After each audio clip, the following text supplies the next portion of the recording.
Hello everyone, welcome to English drop. तो आज के इस वीडियो में हम फिर से देखेंगे चतुर्थ श्रेणी भर्ती परीक्षा 2025 का मॉडल पेपर। इससे पहले हम 5 मॉडल पेपर है वो देख चुके हैं।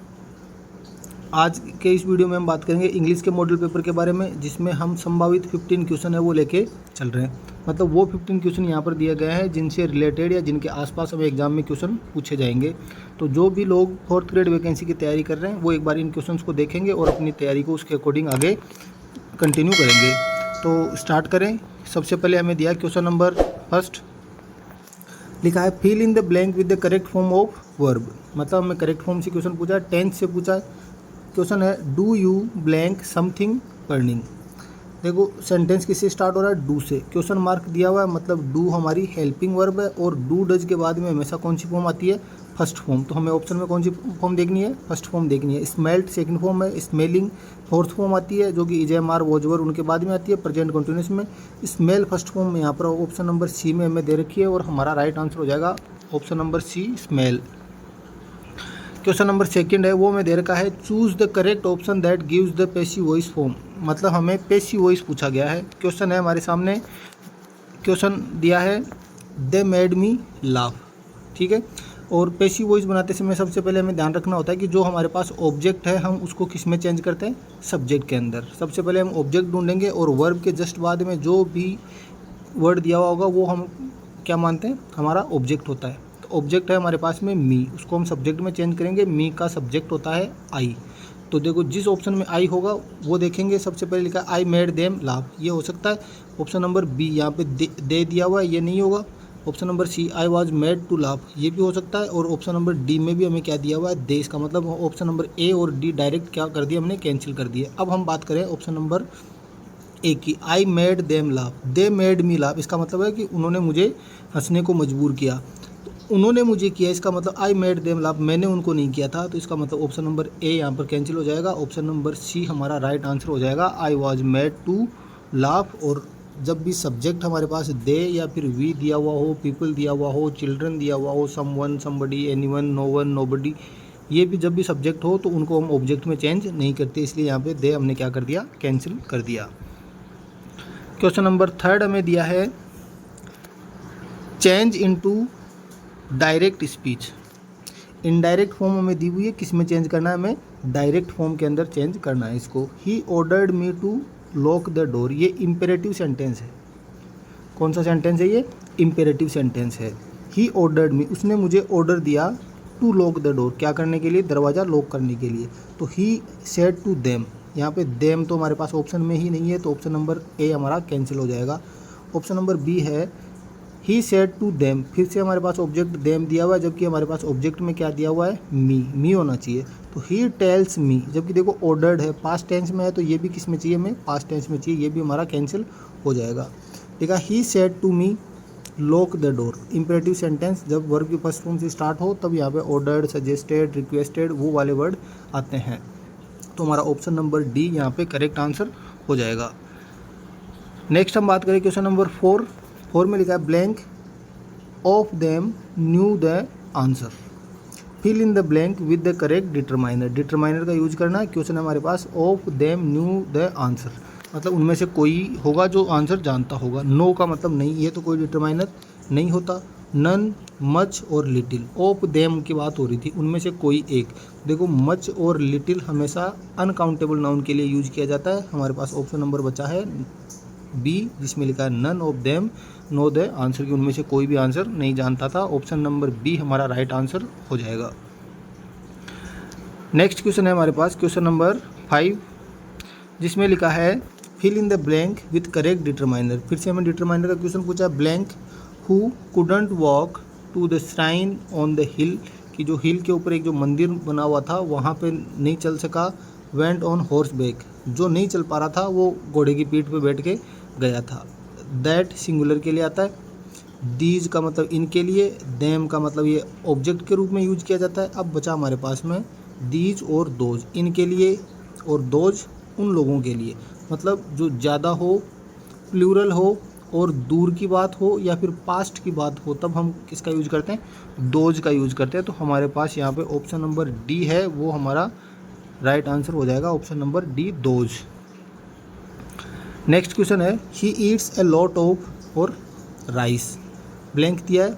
ऑप्शन नंबर ए में दिया मैं ए मतलब आर्टिकल का यूज करना, he eats a lot of a an और द और नो आर्टिकल।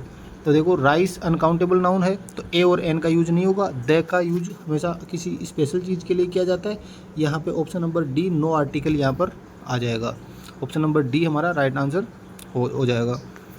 नेक्स्ट क्वेश्चन लिखा है आई मस्ट अपोलोजाइज, देखो माफ़ी मांगने के लिए, अपोलोजाइज फॉर बीइंग लेट, अगर किसी पर्सन से माफ़ी मांगते हैं तब तो क्या आ जाएगा अपोलोजाइज टू, और यहाँ पे क्या आएगा फोर। ऑप्शन नंबर ए हमारा राइट आंसर यहाँ पर हो जाएगा कि मैं देरी से आया था उसके लिए मैं माफ़ी मांगता हूँ, खेद है क्षमा मांगता हूँ। माई कार ब्रोक डाउन, देखो ब्रोक डाउन का मतलब होता है ख़राब होना, कि मेरी कार थी वो ख़राब हो गई थी। किसी भी मशीन का ख़राब होना क्या होता है ब्रोक डाउन, ब्रेक डाउन होता है। नेक्स्ट क्वेश्चन है हमारे सामने question number 8 he cut the Apple the knife, देखो किसी भी इंस्ट्रूमेंट उपकरण का यूज़ करके हम कोई काम करते हैं तब हम किसका यूज़ करते हैं विथ, किसी भी व्हीकल का यूज़ करते हैं तब हम किसका यूज़ करते हैं बाई का। तो हमारा ऑप्शन नंबर यहाँ पे ऑप्शन नंबर सी है वो करेक्ट आंसर हो जाएगा। क्वेश्चन नंबर 9 है वो दिया गया है चेंज इनटू नेगेटिव, हमें एक सिंपल सेंटेंस असर्टिव सेंटेंस दिया गया, असर्टिव को नेगेटिव में हमें चेंज करना है। Well made movies always entertain, की अच्छे से बनी हुई मूवीज़ हमेशा क्या करती है एंटरटेन करती है। अब हमें क्या करना है उसको नेगेटिव के अंदर चेंज करना है। अब नेगेटिव में चेंज करने का ट्रांसफॉर्मेशन ऑफ सेंटेंस के अंदर एक रूल होता है कि एक तो हमें उसका टेंस चेंज नहीं करना है, दूसरा उसका मीनिंग है वो वैसे का वैसे बना रहना चाहिए। तो सबसे पहले तो हम क्वेश्चन को ध्यान से पढ़ेंगे कि उसमें कहा गया कि अच्छे से अगर किसी मूवी को बनाया गया है तो वो हमेशा क्या करती है एंटरटेन करती है। अब हम बात करें ऑप्शन नंबर ए की, well made movies do not entertain, अच्छे से बनी हुई मूवी है वो एंटरटेन नहीं करती, पूरा मीनिंग उसका चेंज हो गया, जबकि एंटरटेन करती है। Unwell movies always entertain, unwell मतलब अच्छी जो मूवी अच्छी नहीं होती है वो हमेशा एंटरटेन करती है। तो ये तो ऑप्शन हमारा रॉन्ग डायरेक्ट यहाँ से हो जाएगा। Well made movies always entertain note, तो ऐसा कोई सेंटेंस नहीं होता, और नोट का यूज हमेशा सेंटेंस के अंदर थर्ड नंबर पे यूज किया जाता है। ऑप्शन नंबर डी हमें दिया गया है वेल मेड, यहाँ पे मूवीज़ था वो टाइपिंग मिस्टेक में नहीं आया, तो ये हो जाएगा well made movies never fail to entertain, कि अच्छे से बनी हुई मूवी कभी भी एंटरटेन करने में असफल नहीं होती। असफल नहीं होती तो मतलब बचा क्या सफल होती है, और यही हमारा क्वेश्चन था। तो ऑप्शन नंबर डी हमारा यहाँ पर राइट आंसर हो जाएगा। क्वेश्चन नंबर 10 दिया गया rice is the food of south India, option दिया है प्रिंसिपल, प्रिंसिपल, प्रिंसिपल ऐसी कोई स्पेलिंग नहीं होती, PRINCIPALE ये भी नहीं होती। अब हमारे पास दो वर्ड दिए गए PRINCIPAL और एक PRINCIPLE, तो ये प्रिंसिपल ये तो होता है प्रधानाचार्य के लिए, स्कूल वाले जो प्रिंसिपल होते हैं उनके लिए, और ये होता है प्रिंसिपल का मतलब सिद्धांत भी होता है, प्रिंसिपल का मतलब होता है मुख्य, मुख्य भोजन है साउथ इंडिया का वो है राइस चावल। तो हमारा ऑप्शन नंबर बी यहाँ से राइट आंसर हो जाएगा।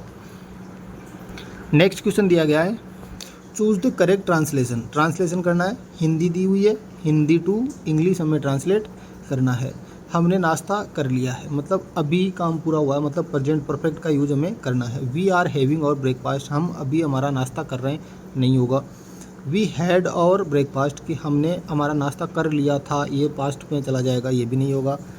वी हैज़ टेकन और ब्रेकफास्ट, वी के साथ हैज़ नहीं आता तो ये भी रॉन्ग हो जाएगा। वी हैव टेकन और ब्रेकफास्ट, ऑप्शन नंबर डी हमारा राइट आंसर यहाँ पर हो जाएगा। नेक्स्ट क्वेश्चन दिया है choose the most appropriate technical translation of the following word, word दिया गया सर्कुलर, सर्कुलर का टेक्निकल ट्रांसलेशन क्या होता है, हिंदी मीनिंग क्या होता है, नोटिस नहीं होता, सर्कुलर का मतलब होता है परिपत्र, और नोटिस का मतलब क्या होता है सूचना, पर सूचक ऐसा कोई वर्ड होता नहीं है। तो हमारा ऑप्शन नंबर बी है वो करेक्ट आंसर हो जाएगा, सर्कुलर का परिपत्र।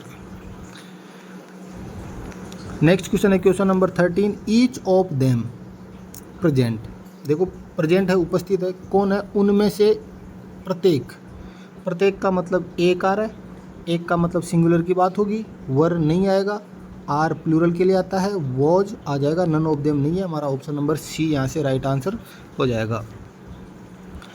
नेक्स्ट क्वेश्चन दिया गया choose the correct Hindi mean, Hindi mean बताना है हमें किसका रजिस्ट्रेशन का। देखो एक तो पंजी का नहीं होता, संविदा नहीं होता, नियमन नहीं होता। ऑप्शन नंबर डी हमारा पंजीकरण हो जाएगा। रजिस्ट्रेशन, किसी चीज़ का रजिस्ट्रेशन कराना, पंजीकरण कराना, वो ऑप्शन नंबर डी यहाँ पे राइट आंसर हो जाएगा। क्वेश्चन नंबर 15 दिया गया, I somehow manage to walk, कि मैंने कैसे जैसे करके अपने आप को मैनेज किया था टू वॉक चलने के लिए, blank the broken bridge, broken bridge की, टूटे हुए ब्रिज की बात हो रही है, पुलिया की बात हो रही है, पुल जो होता है उसकी बात हो रही है।